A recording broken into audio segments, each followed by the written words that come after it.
Graça e paz a todos e a todas nessa manhã, que a graça do nosso bom Deus e a ação do seu Santo Espírito se faça presente nessa manhã, falando aos nossos corações através da sua palavra. Vamos orar mais uma vez ao nosso Deus. Pai, nós queremos te louvar e te bendizer pelo teu amor e pela tua graça, por mais essa oportunidade de meditarmos na tua palavra, em tudo aquilo que o Senhor tem para revelar aos nossos corações. Queremos te pedir que a ação do seu Espírito se faça presente em nossas mentes, em nossos corações, em todo o nosso ser, para que não sejamos somente ouvintes da sua palavra, mas praticantes efetivos, vivendo a teu querer e a tua vontade a cada dia de nossas vidas. É em nome de Jesus Cristo que nós oramos. Amém. No texto que nós lemos, nós observamos que o povo se reúne em volta da palavra de Deus depois de muito tempo, depois de um longo tempo de aprisionamento, um longo tempo de cativeiro.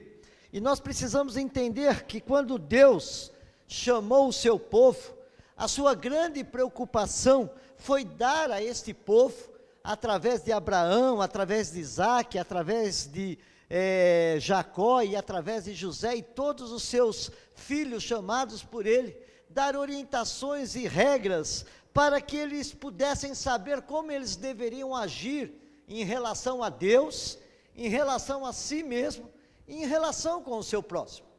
O cristianismo, diferente de muitas outras religiões, é Deus que se manifesta para o seu povo e diz: olha, eu estou chamando vocês para que vocês ajam e vivam desta maneira. Quando Deus chama o seu povo, ou o seu povo, ele não foi escolhido para viver da forma como ele bem quisesse, do jeito que ele achasse que deveria ser. Deus, quando chamou o seu povo, deu todas as orientações necessárias para que o povo soubesse o que ele deveria fazer em relação a Deus, em relação consigo mesmo, em relação com o próximo. Mas nós observamos que, com o passar do tempo, nem sempre isso aconteceu. O povo achou que poderia viver da forma como ele quisesse, achou que não tinha necessidade de ser orientado ou de realizar aquilo que Deus queria para a sua vida. E nós observamos que ainda que a Bíblia nos dias de hoje seja o livro mais vendido em todo o mundo, é o livro menos lido em todo o mundo.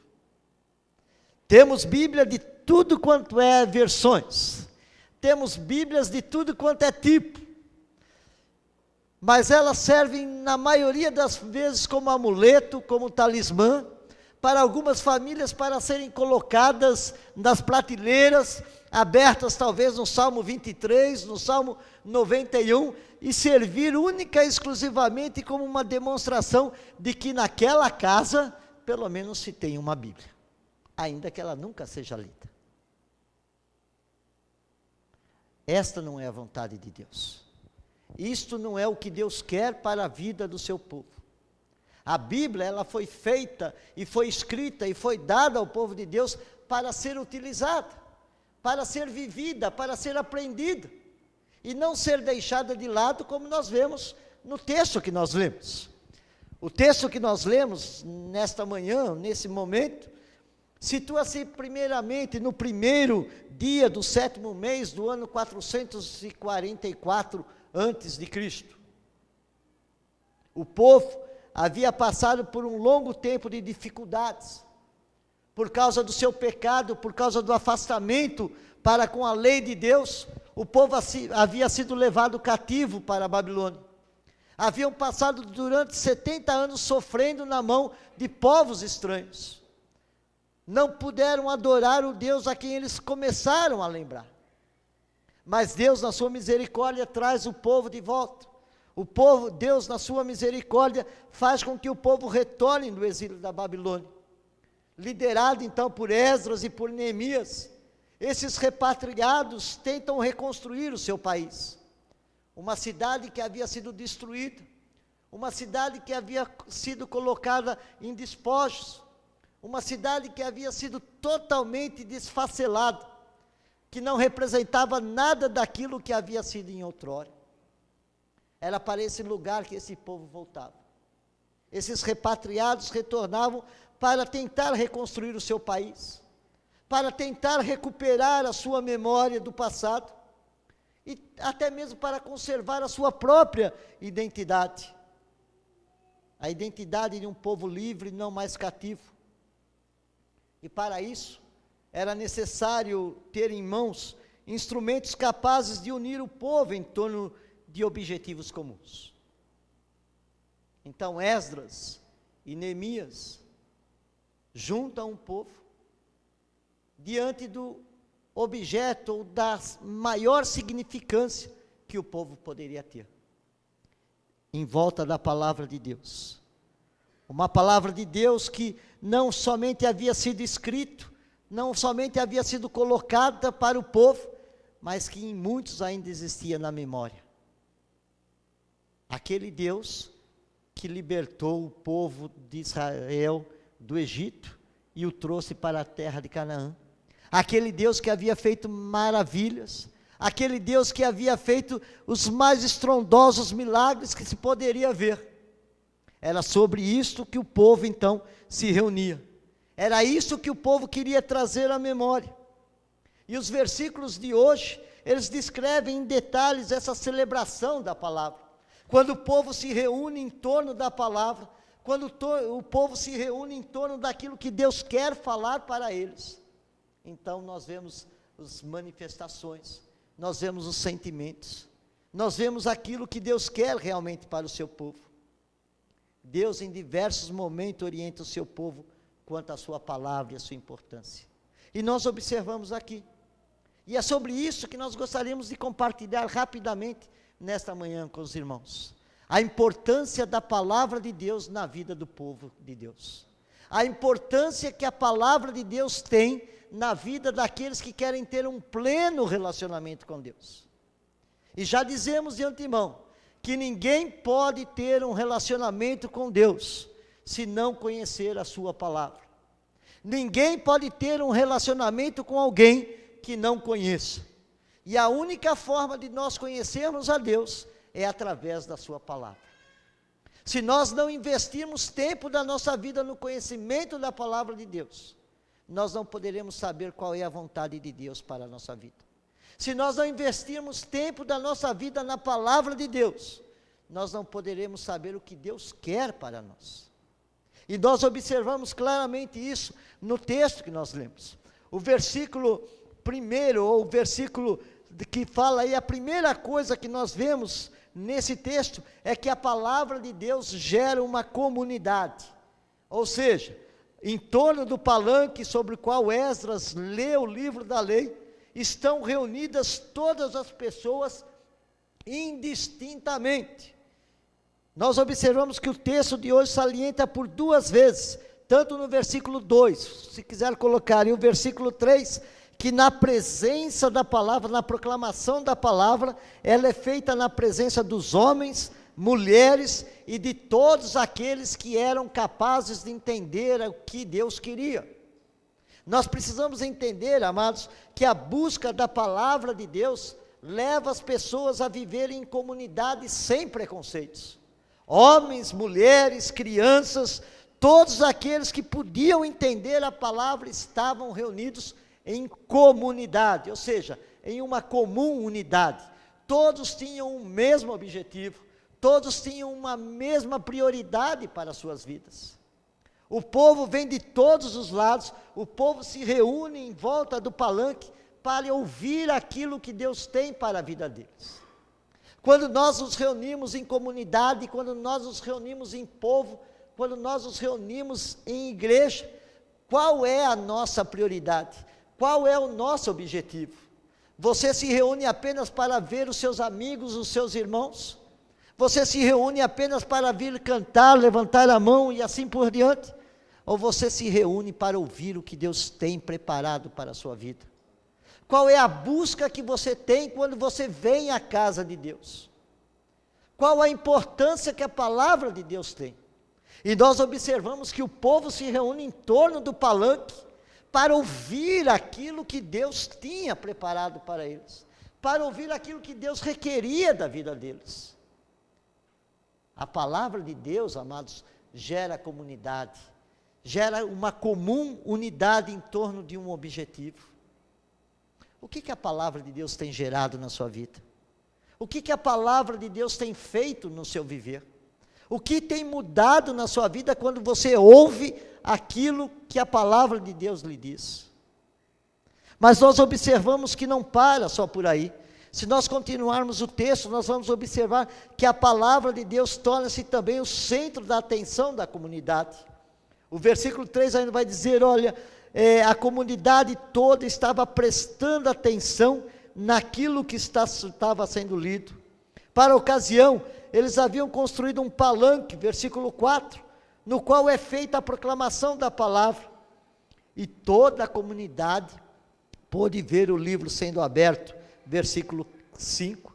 A palavra é ouvida, a palavra como ponto central na vida da comunidade. As comunidades que se reúnem e não têm a palavra como ponto central da sua vida, eles podem ser qualquer tipo de comunidade, de sociedade, menos povo de Deus. Se a palavra de Deus não for a centralidade da reunião, se a palavra de Deus não for a centralidade da vida das pessoas, essa comunidade não representa e não é povo de Deus. A palavra de Deus tem que ser o ponto de partida. O conhecimento da vontade de Deus para a vida do seu povo é fundamental. E tanto isso nós observamos que em vários momentos, quando o povo se afasta da palavra de Deus, Deus manda uma palavra através dos profetas para os sacerdotes, dizendo, olha, vocês são culpados porque vocês têm afastado o meu povo da minha palavra. O meu povo está morrendo porque lhe falta o conhecimento. E o povo que não tem conhecimento da palavra de Deus, está afadado a morrer. É por isso que a Bíblia, a palavra de Deus tem que ser central na vida de toda a comunidade que quer conhecer, que quer amar, que quer praticar aquilo que Deus tem preparado para eles. Se a palavra de Deus não for a centralidade da vida da comunidade, essa comunidade está fadada a morrer. Um terceiro ponto que nós observamos também, é que a palavra de Deus suscita reações iguais em toda a comunidade.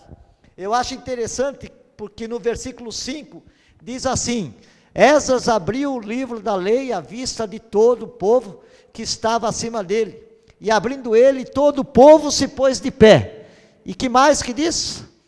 Esdras bendisse ao Senhor, grande Deus, e todo o povo respondeu o quê? Está muito fraco. O povo respondeu o quê? Amém. Que mais que o povo fez? Levantou as mãos. E que mais que o povo fez? Se inclinaram. E que mais que o povo fez? Não foi um ou outro. Todo o povo se manifestou dessa maneira pela ação da palavra de Deus na sua vida. Quando a palavra de Deus age na vida das pessoas, sentimentos dos mais diversos fazem parte desta vida. Sentimento de adoração, sentimento de prostração, sentimento de gratidão, sentimento de confissão por aquilo que deveríamos fazer e não fizemos, ou por aquilo que não deveríamos fazer e fizemos. A palavra de Deus suscita em nós as mais diversas emoções. É por isso que as emoções, elas têm que advir da palavra do Senhor. Se você faz as coisas mecanicamente, se você faz porque o outro do seu lado faz, e aí você vai ficar sem jeito, porque ele faz, você não faz, esquece, meus irmãos. A palavra de Deus nos leva a fazer, a transbordar de emoções e sentimentos que expressem realmente aquilo que vai no nosso coração. E uma coisa é certa, a Deus ninguém engana. Deus sabe o que vai no seu coração. Deus sabe qual é o sentimento que faz você estar diante da presença dEle. Todos disseram amém, amém. Todos levantaram as mãos, todos se prostraram em terra. Todos se inclinaram reconhecendo a sua pequenez diante de Deus. O que a palavra de Deus tem suscitado nas nossas vidas? Que sentimentos nós temos tido quando nós lemos a palavra de Deus? Que sentimento a palavra de Deus tem movido nos nossos corações? Ou ela tem sido um livro como outro qualquer? Um livro que não traz nada de novo, e até mesmo às vezes se torna cansativo, devido a muitas genealogias, muitas coisas que ela contém. Que sentimento a palavra de Deus gera em você, quando você está em contato com ela? Ou seu coração já está tão duro, que ela não tem mais eficácia na sua vida? Você não tem permitido isso? A palavra de Deus, ela suscita essas emoções. A palavra de Deus faz com que nós nos portemos diante dela com verdade. Tanto isso é verdade que o salmista vai dizer: olha, Senhor, eu guardo a tua palavra no meu coração, para não pecar contra ti. Eu tenho a tua palavra para mim, as suas palavras são como mel. E ele vai concluir dizendo: olha, que as palavras dos meus lábios e o meditar do meu coração sejam agradáveis na tua presença, Senhor, rocha minha e redentor meu. A palavra de Deus também ilumina a vida do povo. Nós observamos que Esdras lê, no versículo 8, diz que Esdras lê o livro de Deus, traduzindo, explicando, atualizando o sentido para aquela comunidade. E Esdras faz isso porque ele sabe a necessidade de se tornar a palavra de Deus como vida para o povo, um alicerce para a construção do país. A palavra necessitava de mediações hermenêuticas que atualizassem a caminhada do povo. E Esdras explica e interpreta o sentido da palavra para que todos pudessem compreender bem a leitura. Eu creio que aqui nós vemos a atuação da liderança da igreja. Diante da palavra de Deus, qual é o posicionamento da liderança da igreja? O que nós temos ensinado? Como nós temos aplicado? Como que nós temos atualizado a palavra de Deus? O povo morre, o povo se afasta da palavra, muitas vezes porque a sua liderança não ensina, não explica, não mostra como se deve viver. E Esdras aqui sabe muito bem disso. É por isso que diz o texto que ele dá explicações de maneira que todos pudessem entender aquilo que eles estavam lendo. Será que nós, como liderança, temos direcionado o nosso povo para entender aquilo que eles leem? E aqui eu lembro a passagem do eunuco com Filipe, que Filipe se achega ao eunuco no Novo Testamento, quando a igreja está começando, e o eunuco está lendo uma passagem, e Filipe vira para ele: entende o que você lê? Entendes o que lês? E aí o eunuco vira para ele e diz: como que eu vou entender, se não tem quem me explique ou quem me ensine? E aí diz o texto que a partir de então Filipe passa a ensinar o eunuco naquilo que ele deveria aprender. Será que nós temos ensinado as nossas ovelhas, os nossos irmãos a caminhar naquilo?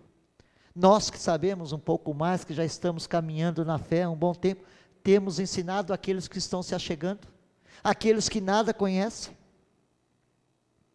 Explicar a palavra de Deus é fundamental para que o povo saiba, para que o povo não seja enganado, para que o povo não seja ludibriado, para que o povo não seja levado por vãs doutrinas, para que o povo não seja como árvore que vira de um lado para o outro de acordo com o vento que bate. O povo precisa ser ensinado, o povo precisa ser encaminhado, e isso é parte da liderança. O verdadeiro sentido da existência da palavra de Deus é o discipulado, é o ensino, a iluminação das mentes daqueles que fazem parte da igreja. E por último, nós observamos que a palavra de Deus também suscita a partilha de bens. Diz o texto no versículo 9, que a reação do povo é um tanto estranha a princípio. Diz o texto que eles começam todos a chorar. Talvez porque se viram claramente da forma como viviam e de como eles deveriam viver. Mas os levitas, aqueles que estavam ensinando, disseram: olha, não é esse o sentido que vocês têm que ter. Vocês têm que se alegrar porque vocês estão aprendendo. Se fizeram errado, a partir de agora façam certo. Se regozijem porque agora vocês conhecem qual é a vontade de Deus para a sua vida. E diz o texto que o povo então foi-se de caminhando. E aí diz o versículo 10, disse-lhes ainda mais: vão, comam, tomam bebidas e enviem porções para aqueles que nada têm preparado, porque este é o dia consagrado ao Senhor. Portanto, não vos entristeçais, porque a alegria do Senhor é a vossa força. Aqueles que se manifestam e conhecem a palavra de Deus não podem viver tristes. Podem se entristecer se não estiver vivendo de acordo com ela. Mas o objetivo da palavra é que vocês sejam alegres, que nós sejamos alegres, porque a nossa força vem do Senhor. Mas a palavra de Deus diz o texto também que eles vão e partilham aquilo que têm. O povo de Deus, que vive única e exclusivamente para si, e não aprende a partilhar aquilo que tem, não aprendeu qual é o sentido de comunidade, de povo. Se você tem, que você partilhe. Se você não tem, busque com quem partilhar. A palavra de Deus leva a partilha. A palavra de Deus leva a uma ação. A palavra de Deus nos leva a um manifestar da vontade de Deus na nossa vida. Aquele que conhece o tesouro da palavra de Deus e o guarda para si, ainda não entendeu qual é o projeto de Deus para a sua vida. O tesouro que Deus nos dá através da sua palavra, através dos nossos bens, através daquilo que temos, é para ser partilhado com todos aqueles que necessitam. O conhecimento da palavra de Deus, irmãos, é fundamental. E o texto conclui no versículo 12 dizendo que o povo vai, que o povo partilha, que o povo se alegra, eles enviam as porções e se regozijam grandemente. E tudo isso porque eles tinham aprendido e entendido aquelas palavras que lhe foram explicadas. Que nesta manhã nós possamos entender qual é o projeto de Deus para a nossa vida. E aquele que tem ouvidos, que ouça o que o Espírito tem a dizer ao seu coração. Vamos curvar nossas frontes e orar.